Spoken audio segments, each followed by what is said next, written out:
In this new world, it obliges every party to, in a way, figure out how to best work for their own interests, but also for stability. Some think that, some members, and we've heard this here loud and clear, think that their interests require that they retrench behind their borders. For some others, very clearly many in this conference, they think that the future is not in retrenching behind borders, is pursuing their national interest, but also working with others, finding spaces for international cooperation.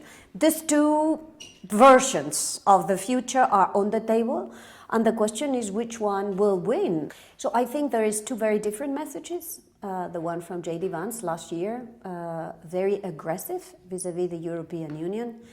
And what I worry about is the threat from within. The retreat of Europe from some of its most fundamental values, values shared with the United States of America. Wanting to show a division between Europe and America, and chastising Europe for not being good enough at keeping with Western civilization. Very clearly reflected in the National Security Strategy that we saw issued this year. And a message this time by Secretary Marco Rubio that is slightly different but similar, in the sense that it's still this idea that Europe has to be a faithful representative of so-called Western civilization. We are part of one civilization, Western civilization. We do not seek to separate, but to revitalize an old friendship and renew the greatest civilization in human history. Western civilization defined by the US, but with an olive branch to Europe to say, we will do this together, we will do this in partnership.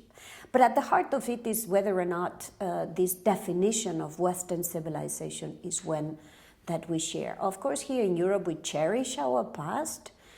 We like where we come from, but we are also very clear that things like tolerance, like fight for our common future, that fight for climate change, that equality of men and women irrespective of race, religion, gender is important. These values are also the values of Europe, and I don't think we would be ready to compromise on these values.